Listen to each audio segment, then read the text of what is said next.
is here. This is the main event, Mark's Podcast Bonus Edition, brought to you by the Unhinged Sports Network and Belly Up Sports Network. I am your first host, lifelong wrestling fan, former radio guy, and cat dad. I am Troy, and with me as always is the WWE Walking Wrestling Encyclopedia and the main event collector. He is now the figure hunting warrior. He is Greg. What's up, Greg? What up? It is bonus time, and, well, it's Christmas Eve, man. Ho, ho, ho. Have you decked your halls yet? No, I didn't. I don't think I'm going to decorate this year. There's no one in this house but me and my brother. Yeah, my mom always says, because my mom lives alone, she was like, who am I decorating for? I'm like, all right. I don't know. I come up and visit. She's like, I got my Groot's Christmas Funko Pop, and that's about it. Yeah. Oh, Christmas is always my favorite time of year, so I always go hard for it, especially now that I own a house. I'm like, you know what? I can buy outside decorations now, because before I was in an apartment, and it's like, there's nothing outside of an apartment besides my door to decorate, you know? But this time of year is time for gifts, and we're bringing a gift the day before Christmas, and it is an interview, a first of its kind. Today we have the one and only John Arezzi from John Arezzi's Pro Wrestling Spotlight, longtime radio host, podcaster, convention runner. He's done a lot of things, man. And we talked to him for this interview, and he's done more than I even thought he did. And we kind of get into all of it, his entire career retrospective and people he's worked with, careers he's had. Interesting stuff, man. And I know you and I, not to spoil, what's coming up in the interview, but, just to touch on what's to come, we talk about how he got into wrestling conventions and how he was one of the first people to actually hold what is basically now morphed into like a WrestleCon and a StarCast and stuff like that. I know that kind of impressed both of us about that. Yeah, because like until now, I thought it always started at WrestleMania 10. Because I didn't know they did some kind of convention before that, because they talk about it during the show. I didn't know what was going on before that, though. But it wasn't Access either. It was just a convention. Yeah. Yeah, he held his very own convention where he got – it wasn't just one company. It was kind of a, like I mentioned, almost like what WrestleCon does nowadays and StarCast and all that. It's people from all different organizations and managers, wrestlers, reporters, whatever. And it was kind of cool to, meet and greets and stuff like that, and autograph signings. So we got to tip our hat to him at least for that. Although we do get into as well of how he brought a certain someone into the wrestling business that we have our fun with it. It is cool to hear the resolution of that story that you guys are definitely going to want to hear. But he kind of talks about it from beginning to end, their relationship, and it's interesting. I didn't know that how it all ended and how it's all going now. So it's cool to hear all that. We also talk at the end about his life in baseball and his love of baseball and how a good old New York boy got into country music. That was not something you expect to hear. But it happened. So we'll talk about that, how it happened, why it happened, what's going on now, and what's yet to come for John Arezzi. And obviously, we're going to talk about the steroid trial and one of our favorite subjects, Herb Abrams. If anybody goes back in the archives, we cover Blackjack Brawl 1994 from Herb Abrams' UWF. That was an interesting show. And we had yellow cowboy boots, man. Oh yeah, that those got over. That sent the show to the next level, man.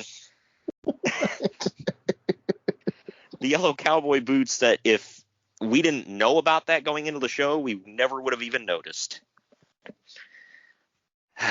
But we talk about all that. He's had an interesting career, kind of all over the place, doing a ton of stuff. But we'll get into that. So we're talking about John Arezzi now, right? Pronouns, pal. God dang it. Wow, you had to hit it. All right, well, real quick right here. We're going to take a time out to let you know that the Main Event Marks is sponsored by Fanatics. Get all your officially licensed sports gear from Fanatics at fanatics.com. But the link you should use is down in the podcast description. Just let them know that the Main Event Marks and Unhinged Sports Radio Network sent you. We're also sponsored by Swift Lifestyles. Their clean energy drinks and focus enhancers, great tasting vitamins, and big brain nootropics that are made and shipped from the USA. Go to swiftlifestyles.com and use our special promo code MAINEVENTMARKS, that's all one word, no spaces, for 15% off your order. Also, don't forget to check out our link tree. That's at linktr.ee/MainEventMarks. There you can visit our swag shacks, aka merchandise stores, on Bonfire and Redbubble. You can also see all of our social media on Twitter and Instagram and Facebook. Twitter and Instagram, we're at @MainEvent_Marks, and on Instagram, we're at MainEventCollector as well. That's the page run by Greg. You can see all things podcast and figure collecting there. And on Facebook, we are facebook.com/MainEventMarksPod. But just go visit our link tree. It's also got links to anywhere where you can find the podcast, be it YouTube or podcast providers. It's linktr.ee/MainEventMarks. Right after this, we're going to come back from the break, and we're going to be with the one and only John Arezzi on the other end of this break. Follow us on Twitter at @MainEvent_Marks, Instagram at @MainEvent_Marks, and at @MainEventCollector, and Facebook at facebook.com/MainEventMarksPod. Hey gang, it's Commissioner Cooper of TSS Fantasy. We are the fantasy show of the people.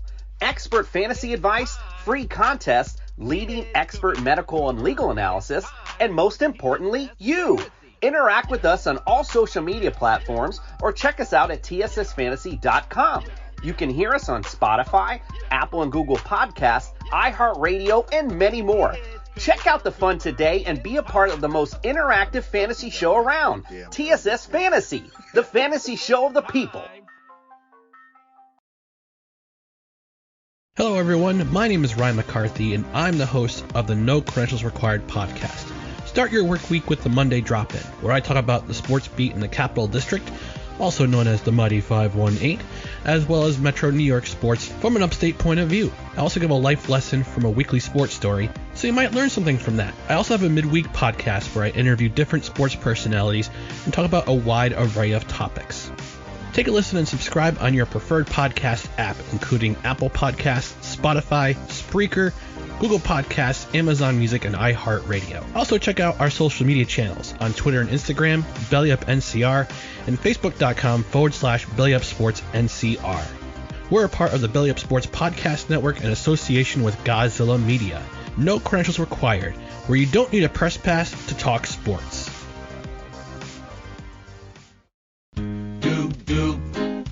The Main Event Marks are available wherever you get podcasts. Go to our link tree at linktr.ee/MainEventMarks. And we are back. And we're back.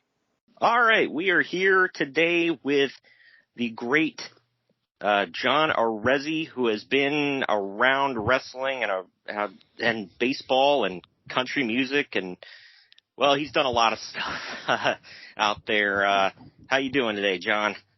I'm doing really well. Just getting ready for the holidays like everybody else is, and I'm up here in New York right now. I live in outside of Nashville, Tennessee, but got family up here, grew up here. So I'm here till January the 2nd, and happy to talk to you guys. Thanks for squeezing us into your schedule. I know you're a busy man, and I'm sure the weather around this time up in New York isn't awesome. No, it's just chilly. You know, it was cold, But that's what it is up here. Where are you guys from? Where you calling from? I'm in Ohio, and I'm in the San Francisco Bay Area. Okay, awesome. And oddly enough, it is cold right now, like freezing cold. It's never cold here. Well, we'll try to tough it through this, and we'll think of Florida or somewhere nice and tropical. Right. Yeah, hopefully. Yeah. Like I said, thanks for squeezing us in. I just wanted to talk to you a little bit about obviously the thing that a lot of wrestling fans know you for is different stuff you've covered and things you did in the wrestling world. So I wanted to start off with some of that. What got you? I know you started off with a radio show years ago. What kind of got you into all that and talk about wrestling on the radio? Well, I mean, I really started, if you want to take a really far look back, as a teenager. Growing up in New York, I started attending, I've been a wrestling fan really since 1964.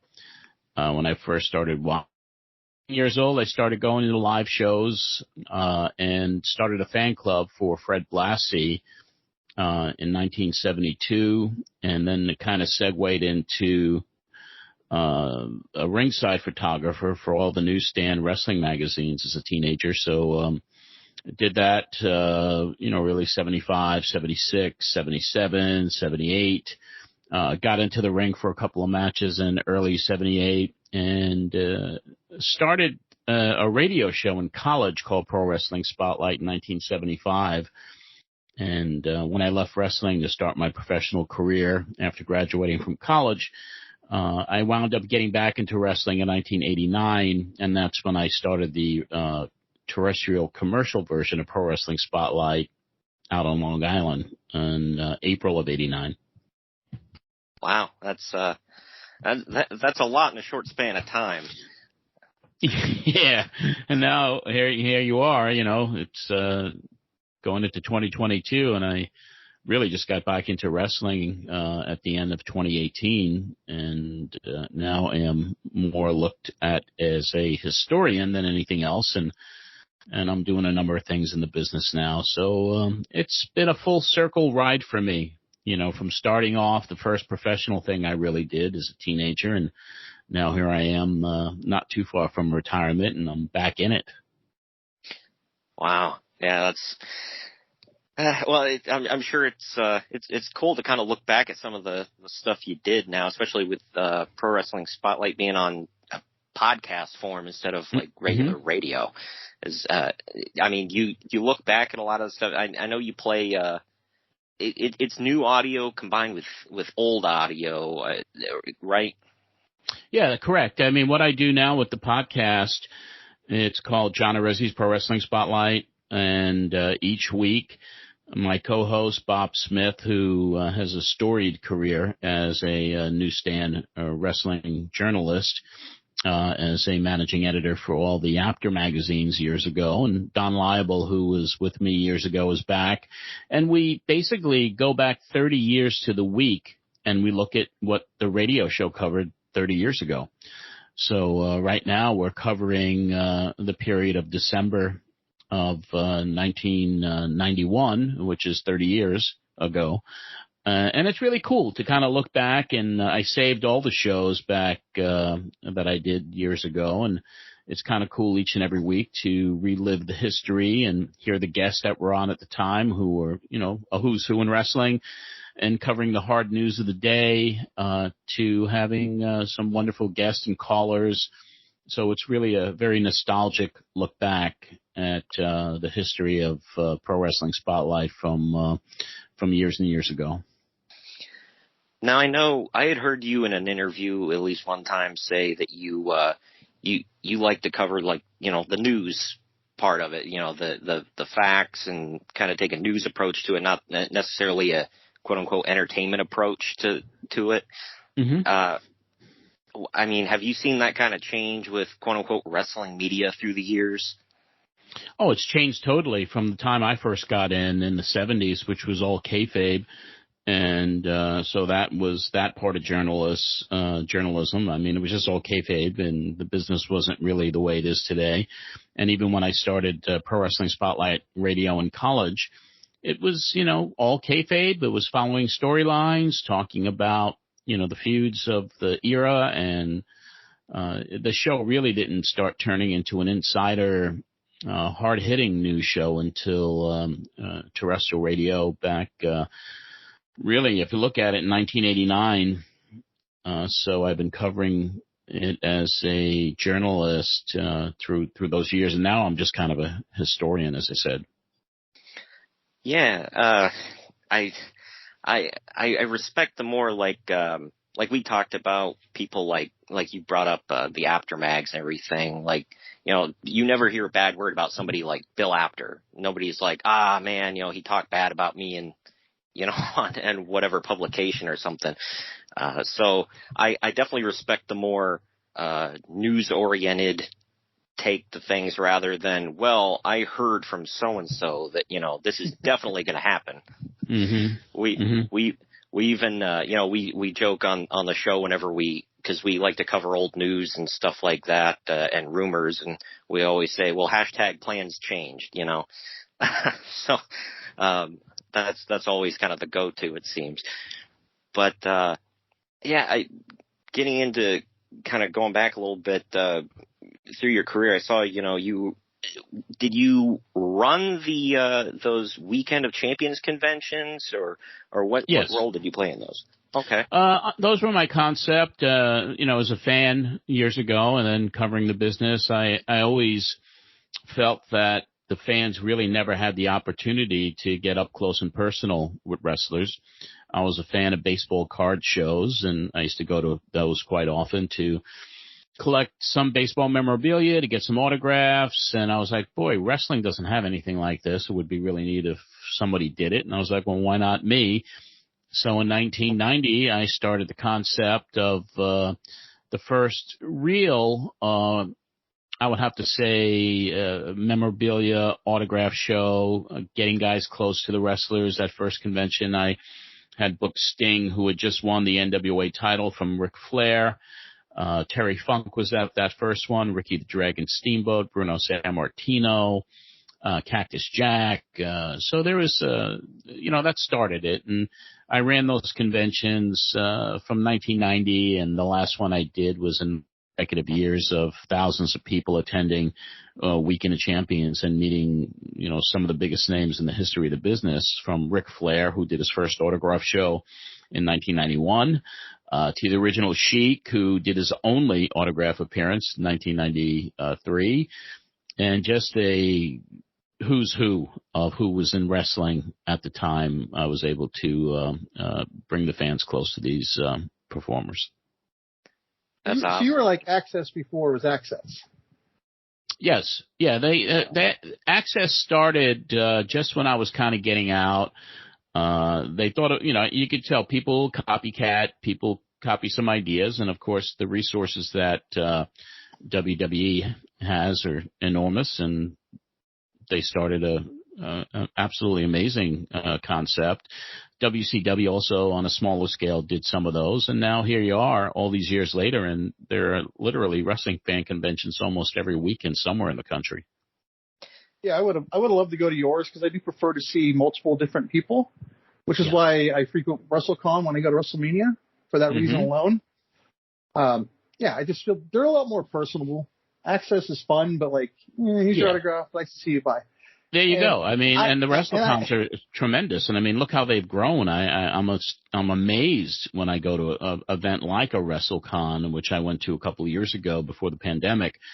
And it just blew me away on how large these things are and what promoters have done to enhance the experience of the wrestling fan. So yeah, I love seeing that there's so many of these around today.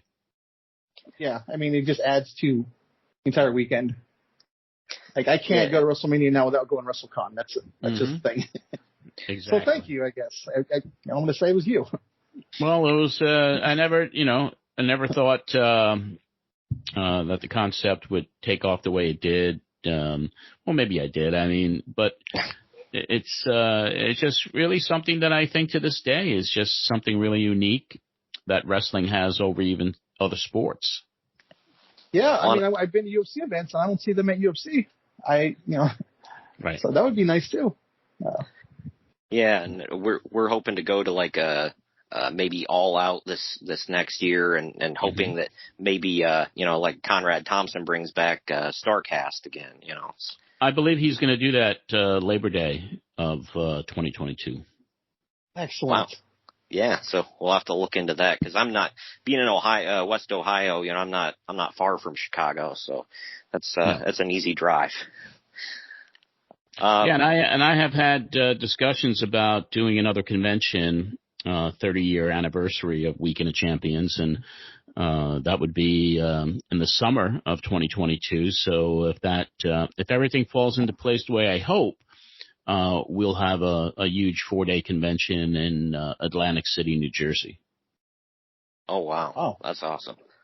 That's a great location there too, because it's not just you'd be going there for that. It's like a nice tourist destination for a ton of stuff. Oh, there's so much to do, and for me, I really want a venue or a couple of venues that we can do not just the autographs and the vendor tables and the shoot interviews, and I want to hold a banquet, which would really honor a lot of the individuals that were associated with my conventions 30 years ago, and individuals that were associated with the radio show. So for me, it's kind of like a one-time only thing. If I'm able to put it together to do one big blowout over 4 days and have live matches as well, with an international flavor from performers from Mexico and Japan and some of the top indie guys today and some legends. That'd be great. Yeah, because there's not, like you said, there's not a lot out there like that today. I mean, there's the WrestleCons and such, but they're, especially since the pandemic hit, they're more few and far between. So now that things are starting to open back up, hopefully more of them pop back up too. So yeah, that's the biggest question mark for me is, what is it going to be like next year regarding the pandemic? Because if you invest, all the money it would take to put something like this on, and then, a lockdown or whatever happens, it really is a very big roll of the dice. Right. Yeah. I remember WrestleCon. I was going to Tampa for WrestleMania last year, and I got the email from WrestleCon. They canceled, and it took them and it was okay. I totally understand. It took them 6 months to give me my money back. But I mean, it's just, I get it. So I totally hear what you're saying. Yeah. So speaking of, the different wrestlers that, you've had on the radio show or you had at the convention, was there I know you said you were, part of, or you said you ran the president of the Freddie Blassie fan club years ago. Mm-hmm. Was he your all-time favorite?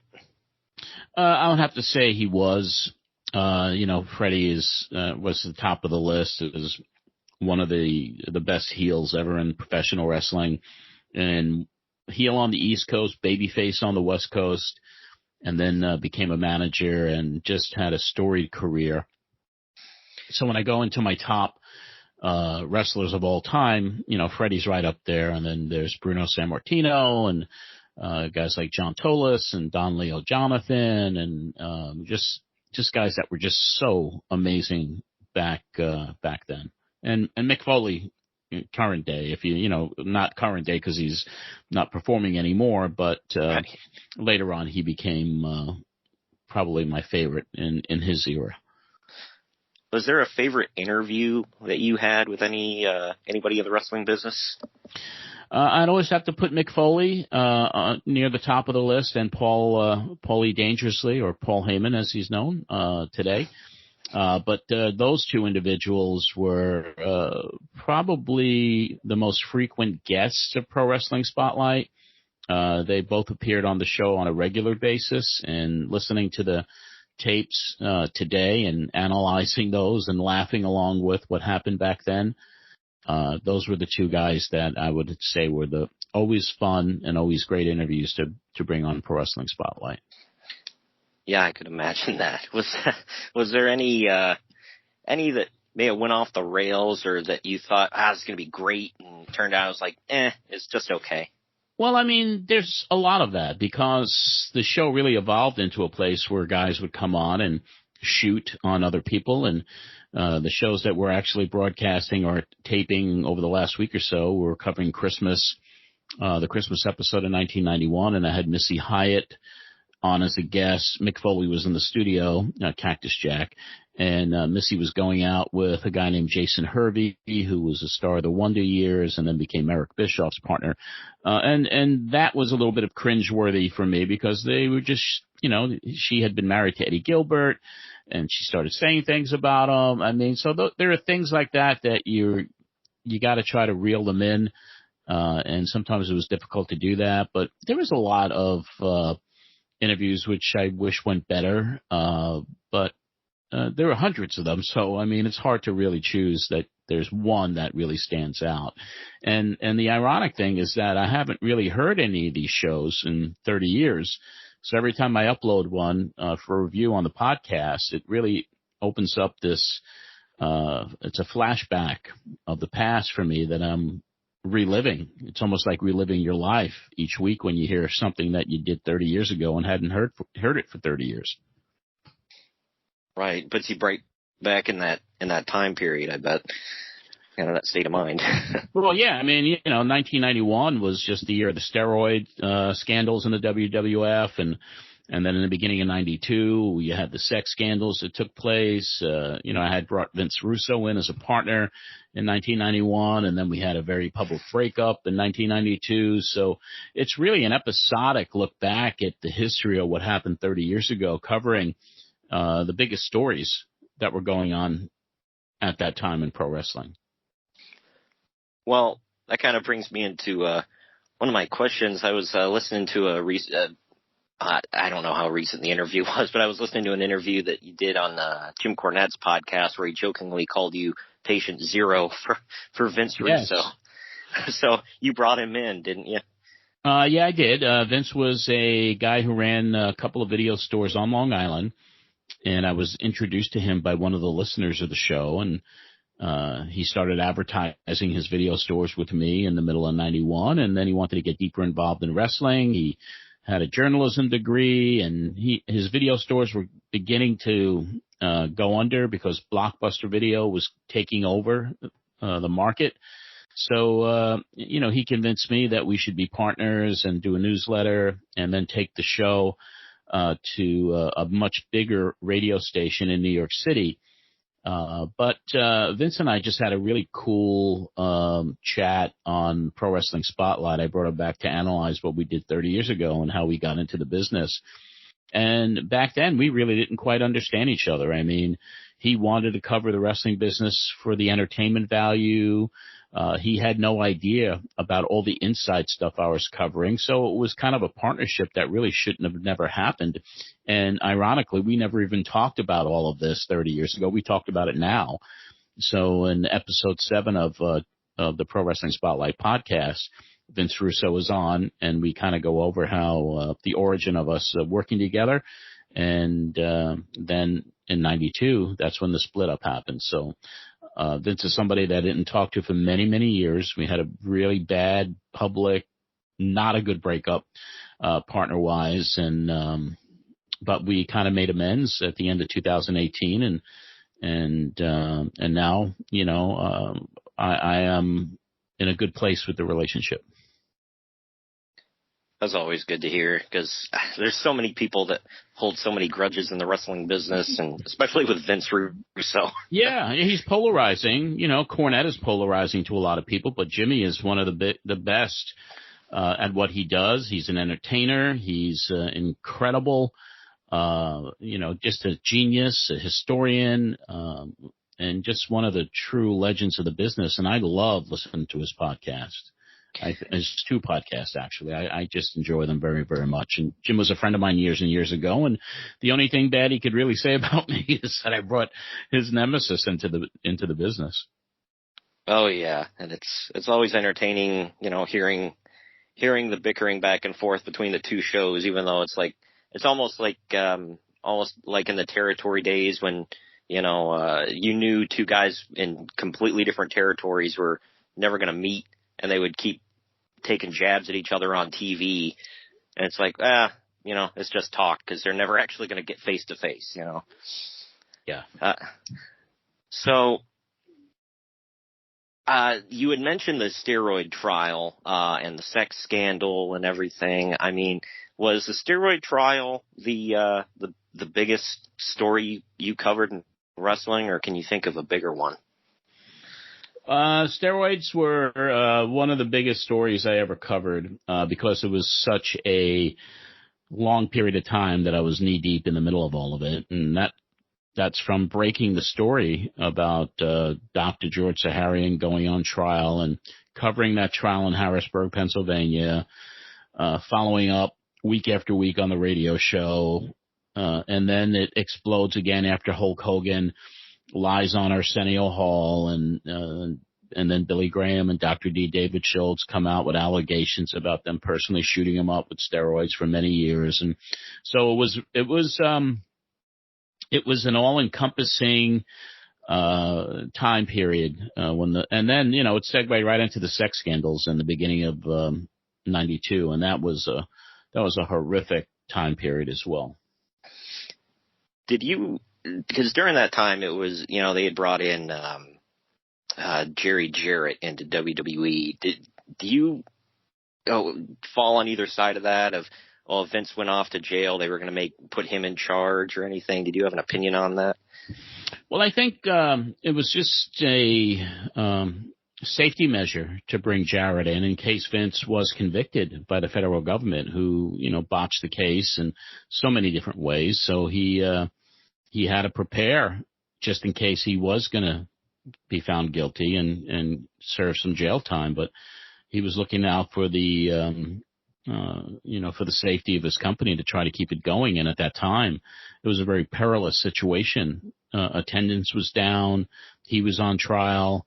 The storylines, the characters. I mean, it was a mess.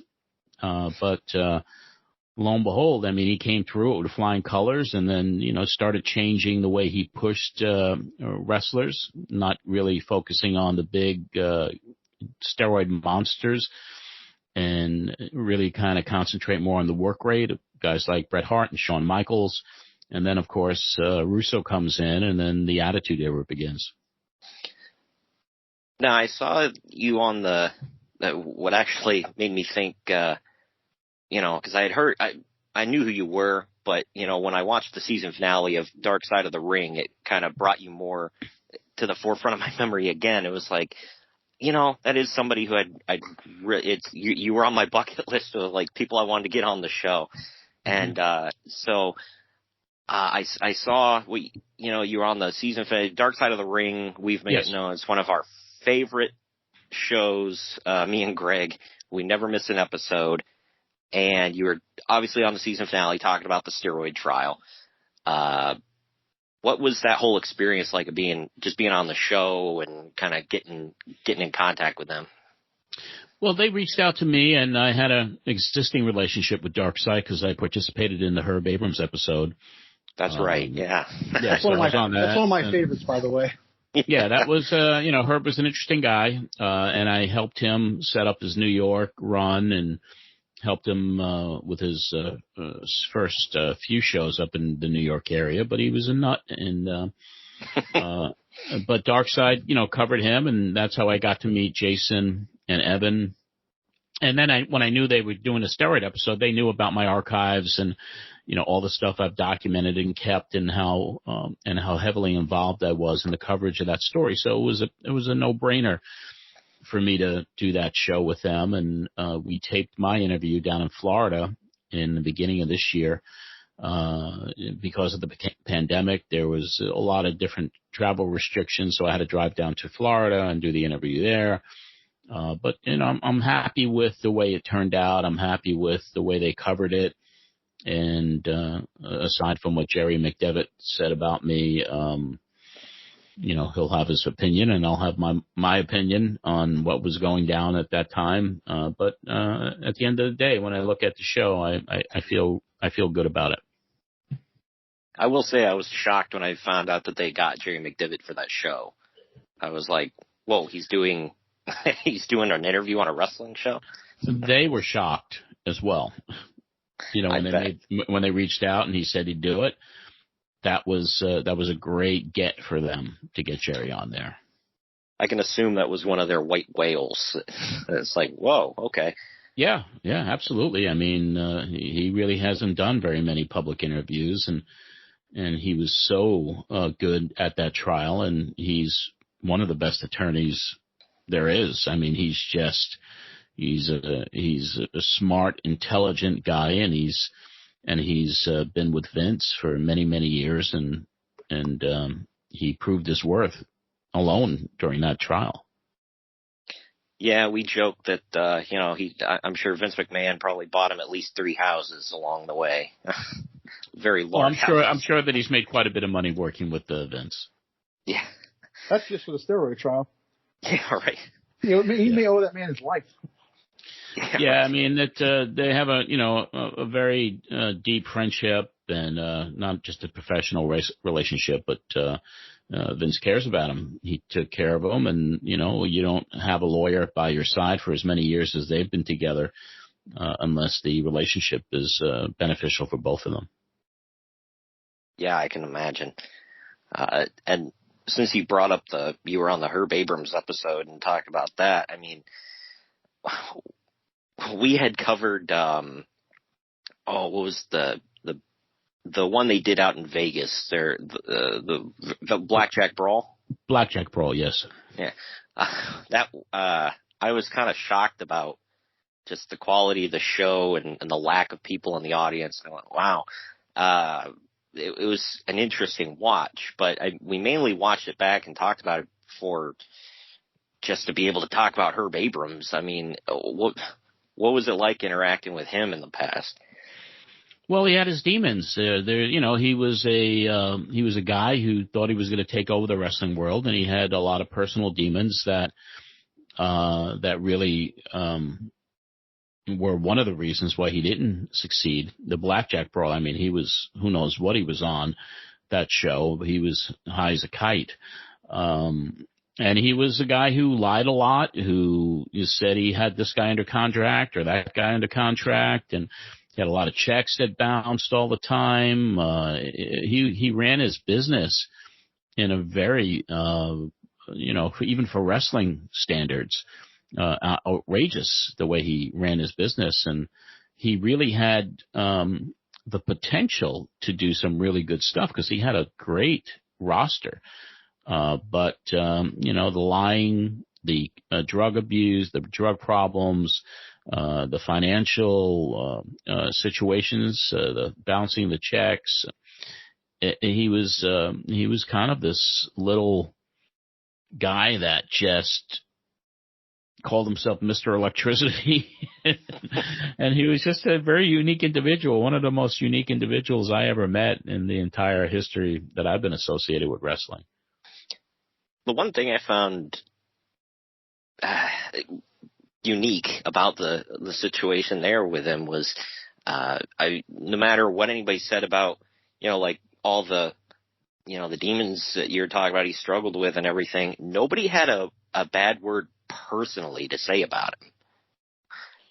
No, he was, he was endearing. He was a funny guy. He was generous. I mean, he'd take the boys out for dinner and, spend a lot of money, and he was an affable guy. He was an interesting cat, this guy. And, so you can't hate the guy. And not a lot of people hated him. A lot of people were amused by him. A lot of people were entertained by him. But most of the guys, knew that the gravy train was going to run out. There was no way that he was going to really succeed. So, ride the train until it crashes, stops. And that's what a lot of people did. I think he would have been a great wrestling manager, like in the show. Going off of what I saw on Dark Side, I think he would have been perfect. Yeah, he would have been a great mouthpiece for somebody. Now, I know you said, obviously being from the New York area and a lot of the your favorite wrestlers and everything you named off. Obviously, you seem like more of a kind of a New York wrestling area kind of guy. But you did say you got like, Ric Flair and Sting and all that for your conventions. Did you have any dealings with Jimmy Crockett back in the day? I know Jimmy, and I did cover some of the shows that he promoted in Charlotte, North Carolina, when I lived down there for George Napolitano. So I'd met Jim Crockett, and I covered the NWA pretty extensively on the radio show, and then turned it to WCW. And but yeah, I knew Jimmy, if that's what the question is. Yeah, I was shocked that it seemed like, because he didn't do a lot of interviews, if any, back in the day. And Conrad Thompson scored one with him. Seemed like a couple of weeks before he died, I believe. Yeah. Oh, yeah. That was it was a major coup to get Jim Crockett to talk, and unfortunately, he's not with us any longer. Yeah, he seemed. I haven't heard the interview. Unfortunately, I'm gonna get to it one of these days here, but he just. It seemed like a story of one of those where it's like almost there. If you change this or you change that, things could have been drastically different for him in Jim Crockett Promotions. Yeah, I mean, he had a great promotion, and when McMahon decided to take over the world, that's what was kind of the beginning of the end. I mean, you can't compete. No one could compete with how Vince grew the company and how it exploded in 1984, 85. And Vince was a very savvy businessman who did everything in his power to put other people out of business, or try to put other people out of business. I mean, that's the way he operated. Crockett, if he had Turner's money a few years earlier, if he had Turner's money in 84, 85, it might have been a different story. Yeah, it just, it always seemed like, at least, in a retrospect kind of way, it almost seemed like almost there, not quite. Mm-hmm. But great talent and great matches, and, certainly Jim Crockett Promotions was, to this day, revered by so many wrestling fans. Oh yeah, it was. Isn't AEW bringing a cup back for them, or what is that? Isn't AEW doing a tribute to him? They might be. I think I heard something about that. I know they did. They might be. I think NWA brought back the Crockett Cup a couple years ago, if I remember correctly. So. Well, you're talking about Billy Corgan's NWA. Yes. Mm-hmm. Yeah. Yeah, that one. I haven't seen much of it, but it seemed like they're trying to honor, the old school NWA, which I like. You should. I mean, it's the oldest organization in pro wrestling history. The NWA's lineage goes back to 1905. So it was the place where everybody was kind of affiliated with until McMahon decided to leave and then start the WWF in 1962. But the NWA has a legacy which should be remembered, and what Billy is trying to do today with it is bring back some of that history, bring back some of that legacy. I mean, he had Ric Flair appear, several months ago, and it may not ever be as big as AEW or obviously WWE, but I think the NWA is going to have a niche that's going to be around for a while. Right, especially with, I mean, now it looks like ROH may be done forever, at the end of the year, unfortunately. Mm-hmm. So I'd like to hope they'll come back someday, but, it's looking dim. But, it's always nice to have more places for people to work. I mean, you never want places to go out of business, No. I mean, you look at what was great years ago, and that was 100 different territories. Right. There was always a place for guys to work, and now you really have you have the WWE, or you have AEW. On a smaller scale, you have Impact, and you have the NWA, and so I mean, there's not a lot of different places for guys to work unless you're with one of those bigger companies. Obviously, the power balance is a lot different now than it was, decades ago with territories and whatnot. But I mean, from what you've seen, from just as a fan to getting into the business to, now, I mean, does it seem like this is the closest you've seen to almost like a modern day territory system, like you were saying, with these different places to work? Well, they're all national in scope. That's what, with the way streaming is and the internet, I mean, everything's national today. But I think, I really think that wrestling is in a good place. I mean, ratings wise, you're never going to do the 6 to 8 million viewers on an episode, which was happening every week years ago. But today, I mean, it is, there's fans that love to go. There's fans that watch the product, that stream it, that watch it. The audiences are splintered. But I think wrestling is in a good place right now. And I think 2022 is going to be a really big year for the business. Yeah, especially with more places opening up. And this year, a lot of places opened up, and not quite as many, and it was slower. Yeah. Yeah, but look what Tony's doing, Tony Khan. I mean, last night I took my nephew to AEW here on Long Island at the UBS Arena, brand new arena. And it wasn't sold out by any stretch of the imagination, but it was probably 3/4 filled. And it was the first time I'd seen a promotion outside of WWE in a big arena like that in decades.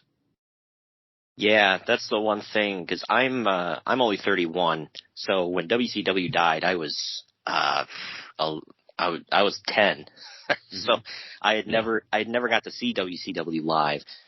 So the closest thing I've had to a non-WWE live event, I saw a TNA house show in a tiny arena, and I saw Ring of Honor at a couple armories. So when I got to see Dynamite it wasn't quite as big of an arena as like WWE would run, but it was the next biggest one in town in Cincinnati. And that was an experience. It was, I mean, seeing WWE live is definitely a great experience, just for the atmosphere and everything. But there's something to be said for, variety, Competition is good. For sure. Yeah. And I imagine competition for, the wrestlers and personalities too. It's like there's not just one game in town that can pay them a living wage, Mm-hmm. Yeah, it's hard to get that first break, but the opportunities that Tony Khan is giving so many guys today, the WWE seems to be cutting back and letting people go left and right, because the rumor is, and you talk about the rumor mill, but this one really seems like it's going to happen eventually, is that that company is going to be sold to a much larger entity. Yeah, my obviously first guess is always NBC Universal, because they own, they have such a stock in the company now. Yeah, they got the license agreement that was for $1 billion, $200 million a year for 5 years, for Peacock to take over the network. That's a major investment. And then the shows that run on USA. So they would be the most logical choice for sale.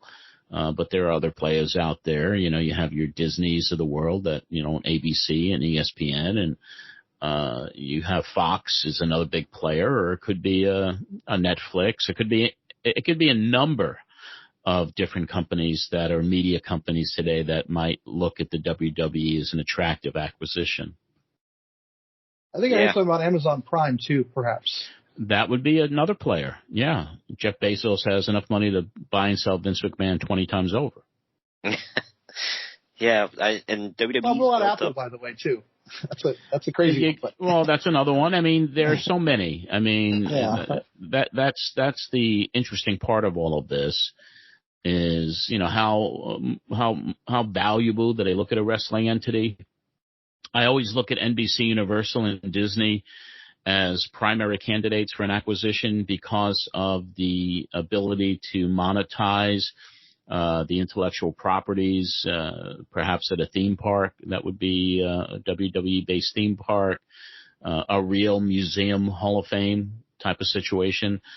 So I think, to me, as somebody who's been looking at this business for as many years as I have, I think that would be if I was a buyer, that would be the way I'd want to monetize it, because the history of what the WWE has, their archives and the characters and their intellectual properties, it lends itself to a theme park. Oh, for sure, yeah. I mean, Disney feels like owns half of Orlando as it is, so why not? Yeah. So, I mean, it's going to be an interesting question to see. It's really going to be interesting how to see it develops. And I think if they're going to be sold, it will probably be within the next 12, 24, 36 months. But I think it's coming, and I think it's going to be coming in this decade. You think it'd be like a UFC type thing where someone new owns it, but the old people run it, like Dana White currently does? I don't think that would be the case. I think that whoever's going to buy it is going to put their own people in place. Vince is no spring chicken. You know, he's in his mid-70s to late 70s. He's, not in the best of health in regard to the energy level, and the creativity is pretty stagnant. You have Stephanie, who is just a brilliant businesswoman who, maybe there's a place for her. Maybe there's a place for her husband, Paul Levesque. Whether Shane gets involved or not, who knows? I think it's all up to speculation, and anyone can guess what would happen in a sale like that. But I do think that whoever buys it is going to want control, and I don't think it'll be a family-run business by any stretch of the imagination. Yeah, it seems like they're setting up for something, because it just, when you see, it's not just one release here or two releases there. It's like large loads of, I don't want to call anybody dead weight by any stretch of the imagination, but it's people that they're not featuring on TV, or they haven't really, if they have been on TV, it hasn't been a featured spot or backstage people or something, so. I mean, then there's office personnel, and there's production staff, and there's a lot of cuts that are taking place. There's a lot of what you call scrubbing it up and making it look good for a potential buyer. There's a lot going on behind the scenes there right now. Yeah, I can imagine. Yeah. Real quick, I did want to talk to you about just wrestling in general. I know your book was called Mat Memories, My Wild Life in Pro Wrestling, Country Music, and with the Mets. Obviously, most people know you from your work in wrestling and everything, but could you talk a little bit about starting off, what you did in the country music scene? Yeah, a lot of people know what I did in wrestling. Those are the people in the wrestling business. In the country music business, a lot of people don't know what I did in the wrestling business, because I had a different name in country music. John Alexander was the name I used after I got out of wrestling in '96. I changed my name, not legally, but professionally. But for me, I mean, growing up as a wrestling fan, getting involved in that business, it was really not a business that I wanted to have a career in long term. I really wanted to work in baseball. I wanted to work for the New York Mets, which is a passion of mine since I was a kid. And when I got out of college and graduated in 1979, I went to the baseball winter meetings in 1980, and I got hired by the New York Mets to work in their minor league system in a little town called Shelby, North Carolina. And it was a Class A affiliate of the Mets. And so, I mean, that was kind of a dream come true for me. But you never know what day and what road you're going to travel. I mean, what happened in '81 is that I went into a nightclub one night, a little shit-ass bar, a little tiny dive bar. And there was a rock and roll band playing, cover band, with a female singer that absolutely just blew me away. And her name was Patty Loveless. Patty was a rock singer, and I couldn't believe that she was in this little club, and I got to know her and the band and her husband. And And before you know it, I leave my job with the Mets to start managing her. That's what kind of got me involved in the music industry. And although Patty at the time was in rock and roll and I was managing her, she really became a tremendous, iconic star in country music. And I had nothing to do with getting her record deal. I mean, my relationship with Patty was really from 1981 through 84. And her brother had taken her to Nashville and got her a record deal, and she became who she is today. And that gave me a love for country music, because as much as I didn't get her the record deal, I started listening to country music and really kind of fell in love with it. In the decade of the 80s, I really was in the music business, went back into wrestling. And it wasn't until 96 when I decided that I wanted to put wrestling in the rear view that I then took a position on Long Island at a country radio station in sales and what you would call music marketing, and excelled at a little station and got to know some country artists and some of the managers and record company people. Then I got hired by a New York City country radio station to do their music marketing for them, and started going to Nashville on a regular basis to generate revenue on advertising and promotions. And then in 2000, I got an offer to move to Nashville to open up the offices for a television network called Great American Country. And I moved to Nashville in July of 2000, and that really integrated me in country music. So I got to work with everybody from Taylor Swift to Garth Brooks to Toby Keith. And it was a great, great ride. In 2010, I had met a singer named Sarah Darling, and she was with a upstart record company called Black River, and they were owned by the Pagula family, who also owned the Buffalo Bills and the Buffalo Sabres, billionaires. And so I went over there to be their vice president of artist management and strategic marketing. And so my ride in Nashville was pretty long. I mean, it was, and I managed Sarah for a few years, and then I discovered a kid named Kelsey Ballerini, who I brought into the label, and she's become one of the top country stars in the entire industry today. My wild ride,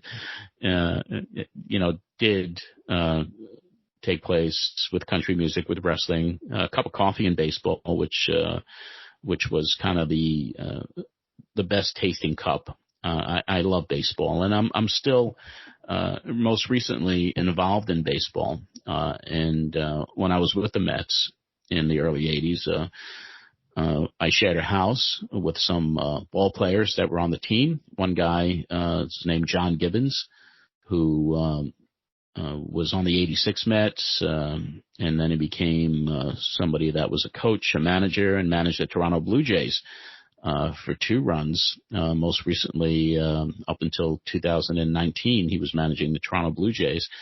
So John and I have known each other for 40 years, and now I am representing him.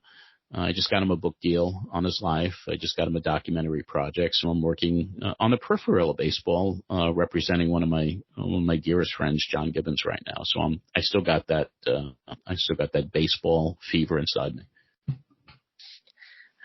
Yeah, I know that hits close to home with Greg, because he's obsessed with baseball, I think, more than anything else in life. Yeah, I'm a huge Oakland A's fan, so you're welcome. Oh, no kidding. Yeah, Sandy Alderson, Moneyball. I mean, that's where the Moneyball stuff started. I mean, I could respect that, because that's the way I am with the New York Mets. Been a Met fan since July 3rd, 1966, when I went to my first game, and I've been a season ticket holder for decades, and I go to spring training every year. I have friends in baseball, and it's just something that, more than anything else in my life, I enjoy baseball more than anything else in my life. Yeah, I'm right there with you. I can go to like 100 games a year. Me too. And now I have to watch the Mets because we keep losing our players to you guys. So that's how it works. So I'm used to it. Yeah, well, we got a new owner now, spending a little bit of money, so we'll see where it goes. I've been keeping my fingers crossed. They're looking for a new manager right now, and that manager will be selected probably next week, and I think they're leaning towards Buck Showalter, but I have a friend of mine. I really thought you guys would try to get Bruce Bochy. That was my thought. I mean, that's still probably on the table, I think. I mean, they have some mystery candidates they're interviewing today and tomorrow, and I'm hoping that my friend John is one of them. But Bochy would be somebody that certainly is qualified. Showalter is certainly qualified, and he's managed in New York before with the Yankees. So I just think that the Mets need to bring in somebody with a lot of experience, not a new manager that's not managed before, somebody that knows how to run a dugout, somebody who is no nonsense, and somebody who has a lot of experience. And with all the resources that they have now, the right managerial choice could really turn the franchise around with the resources that Steve Cohen has given them. Yeah, it's a tough division too, so it's going to be interesting this year. Yes. I thought this would be a little bit more dangerous when we did it, but we ended up when we were in New York City in 2015. We went to I'm from the Northern Ohio area originally, so I guess they're now the Guardians fan, and they were the Guardians, yeah. Yeah, yeah, that. But at the time the Indians were in town, and we're like, well, we hate the Yankees, but it's, baseball hallowed ground, so, got to go check it out because the Indians were in town. And to be a troll, Greg wore a Mets jersey that one of his friends gave him. And now, hold on. Now, to be clear, though, and you'll probably get this, John, it was a Yoenis Cespedes one. So I had a reason to wear it. Yeah. We had just lost him to you guys. So I was like, well, okay, whatever. Mm-hmm.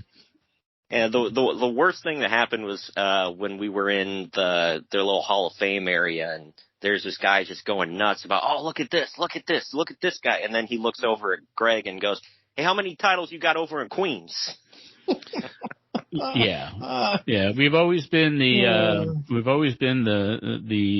stepchild in New York baseball. The Mets have, and I think they've certainly a jinx franchise in a lot of ways.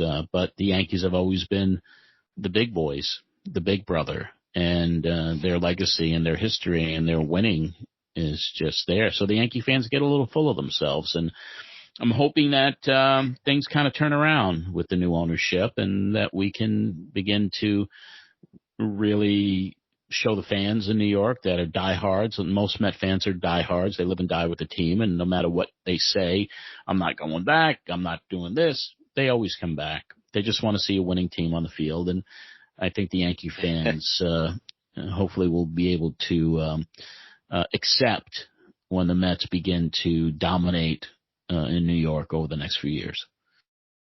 Your stadium's amazing, by the way, I got to say. I've been there. It's amazing. Citi Field's a great place. Yes, a great place to watch a game. Well, real quick, Greg, did you have anything else that you wanted to throw in here? No, just thanks for being on. It was great. No, I appreciate it. I really, like I said, I mean, when I got reached out to, I love doing things like this. So it's really a pleasure to talk to you guys. And, I certainly would love to, be able to mention where people can hear the podcast. And I actually have 2 podcasts now. So anywhere you listen to your podcast, just look for John Arezzi's Pro Wrestling Spotlight. And the new podcast that I started a few months ago is called Memories from Madison Square Garden, which is really a unique concept because I went to every house show at Madison Square Garden from August of 1971 right through 1977. So a lot of years not missing a show at the Garden. Wow. And each month, for example, December 6, 1971, there was a house show at Madison Square Garden. So on December 6, 2021, I released Memories from Madison Square Garden, covering December 6, 1971, when Fred Blassie fought Pedro Morales. That's the night I got the permission slip to start Blassie's fan club.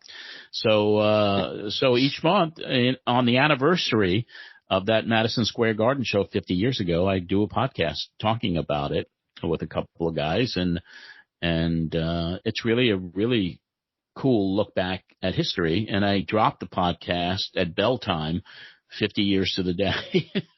Wow. 8:30 p.m. Each episode is released at 8:30 p.m. on the 50th anniversary of that house show. I love stuff like that. Yeah, that's why we started this. It's, a nice look back at stuff instead of, always covering what's going on right now. Yeah, the history is great. And the fact that I'm one of the few that are still there, able to talk about it, which is really amazing to me because most of the performers are gone.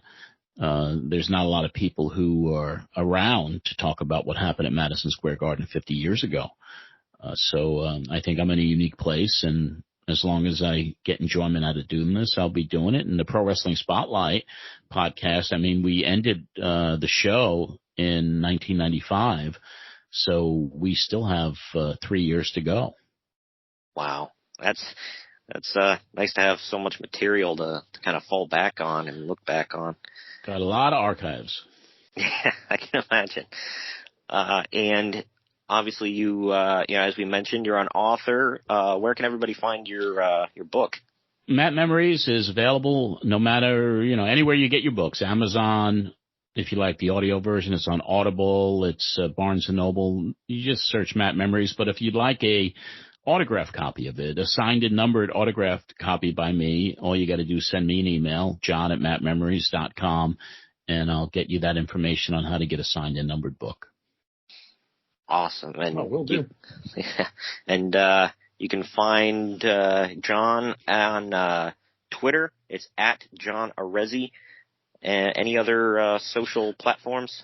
Yeah, Instagram is at John Arezzi. I have a really cool Instagram account now, sharing the history and photographs I took from 50 years ago. And when you're going to Facebook, I have 3 groups there. One is for the Pro Wrestling Spotlight, so that's facebook.com, Pro Wrestling Spotlight. And I also have a public group called John Arezzi's Matt Memories. And there's a private group under that same name, John Arezzi's Matt Memories. And I also have an auction site where, not during the holidays, but back in January, every weekend, I auction off vintage wrestling magazines, autographed pictures, artifacts from my archives, and that's facebook.com / John Arezzi's Vintage Wrestling Auctions. Fantastic. Awesome. Well, I'll ask one quick question. You said you live in Nashville? I live directly south of Nashville, 15 miles south of Nashville, in a town called Franklin, Tennessee. Oh, will you be at SummerSlam next year? I will be, yes. Oh, nice. Maybe we can meet you there. Absolutely. You have my information. Look me up, and I'll be happy to get together with you. Absolutely. Yeah, we're looking to make the trek because I think from where I live is 5, maybe 6 hours down there, so not bad. Oh yeah, at all. It's a great centrally located city. You could literally drive there from, Ohio, St. Louis, Cincinnati, Atlanta. It's really centrally located, and I'm really happy that they're bringing a big event like SummerSlam to Nashville. Finally, getting that platform.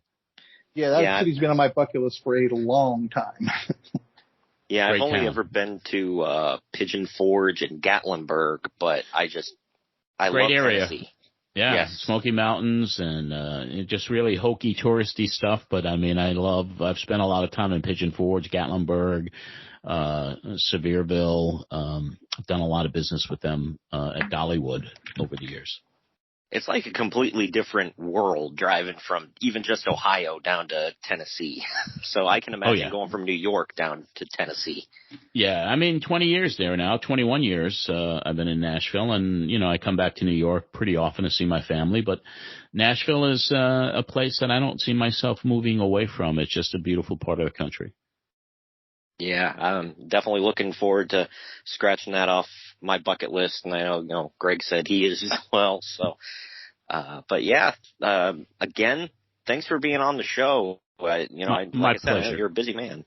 Yeah, my pleasure. And, well, thank you, and we'll talk to you again sometime, hopefully. All righty. All right, guys. Thank you so much. We'll talk to you soon.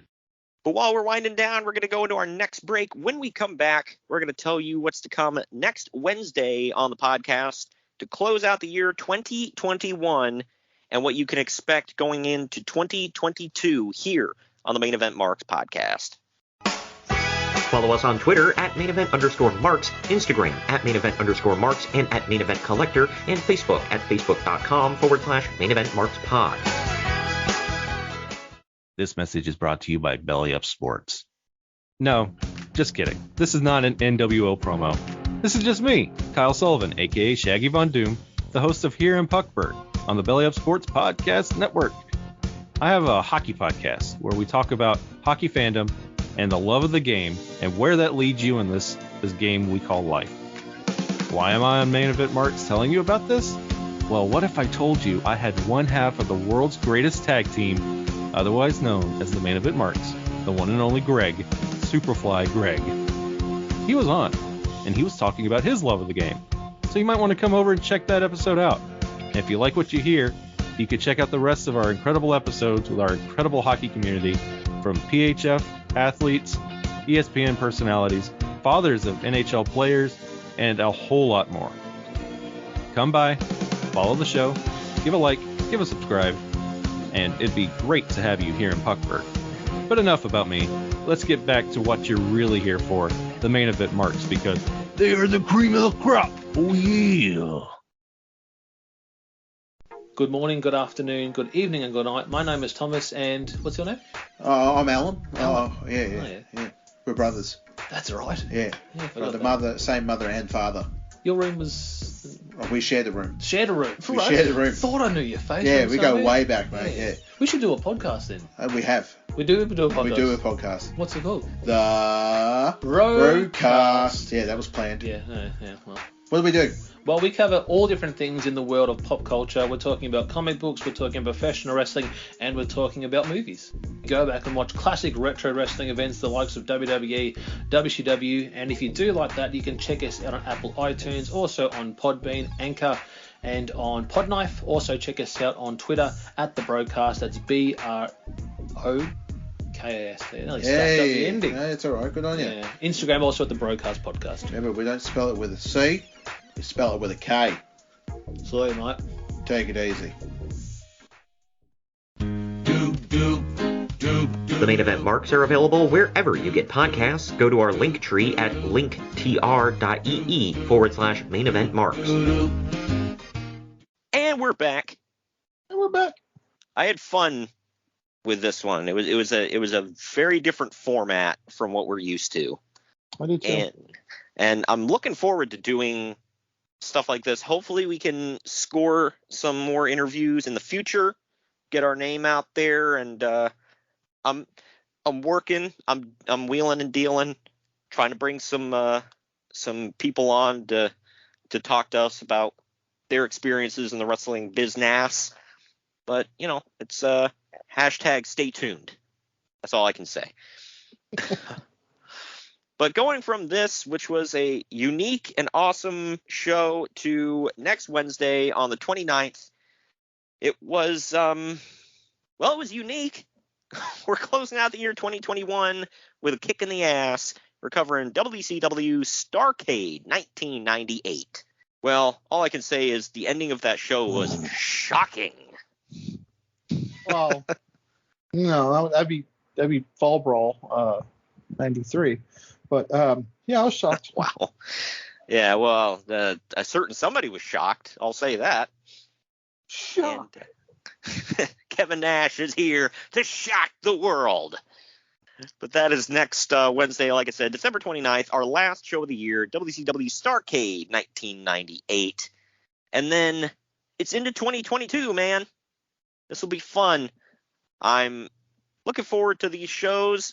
And starting off, I told you before I wanted to do, since it's a 15-year anniversary, and just because I loved this year, I wanted to do somewhat of a 2007 retrospect on TNA. So it was probably TNA's best year ever, in my opinion. Yeah, it's definitely Easily.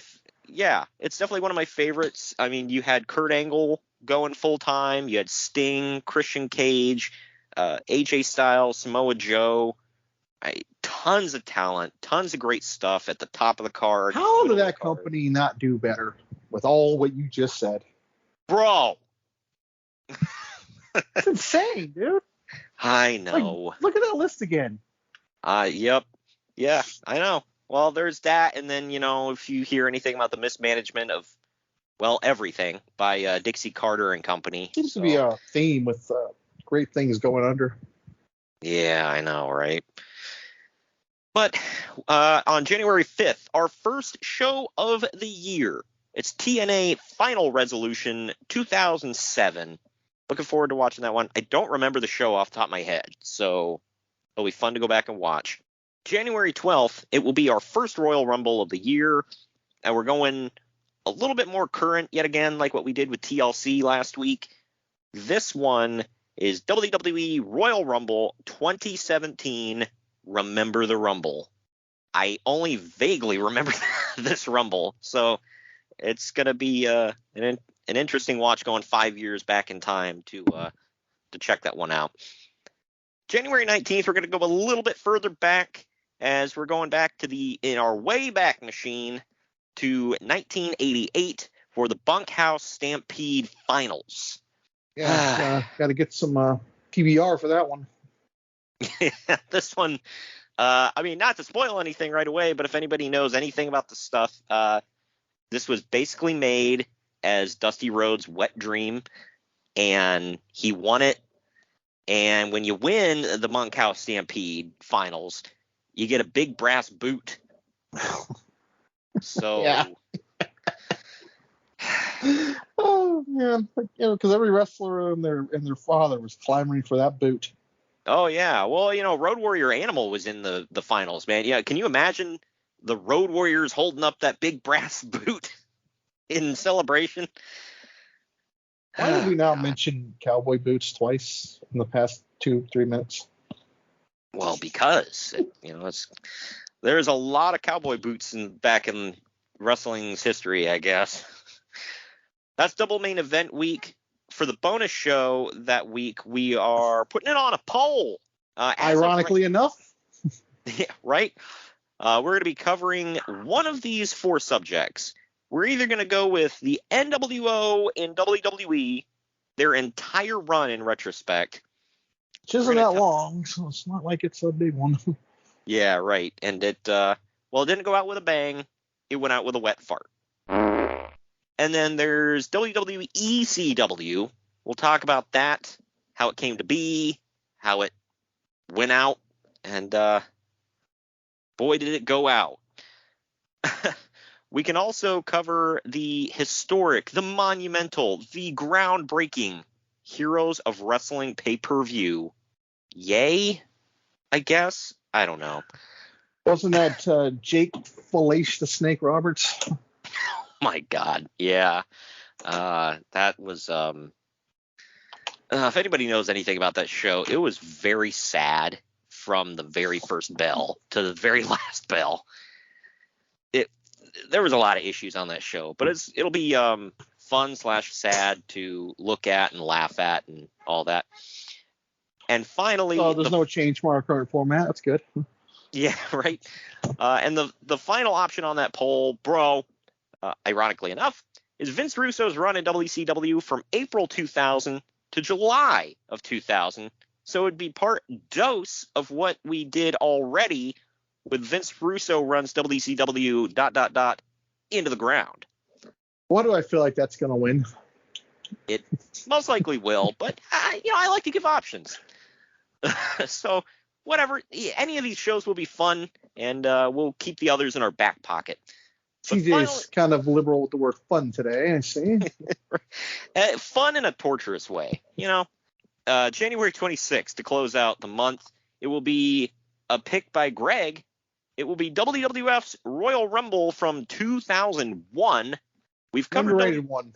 Off the top of my head, I don't remember much about the show, so I'll have to go back and watch. I know I liked most of I at least liked match quality and stuff in 2001. So it was a fun year. Obviously, we'll be talking a lot about, ECW and WCW tanking around this time. I may have another volley, sir. We've covered Royal Rumble 2000 now in the archives from this past January. So this will be the next year. You can kind of see how things have changed and, kind of compare and contrast and all that. But that is what's yet to come in the first month of 2022. I'm looking forward to it. I had fun today. This is going to be a good year, I think. Yes, I'm putting it out there, man. It's going to be a good one. It's going to be much better than the last 2 years. Please, for the love of God. Planning on going back to WrestleMania. That'll be fun. And then we're going to try to meet John Arezzi himself in Nashville. Yep, we'll see how that goes. So, yeah, lots of big things, big stuff coming in 2022, man. So looking forward to it. But we're not yet done with the year. We got one more week to go. Thanks for joining me today, Greg. Mm-hmm. It's been a fun year. And Merry Christmas, one and all. We'll see you next week with Starcade 98.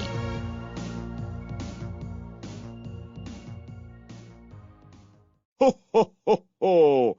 Merry Christmas!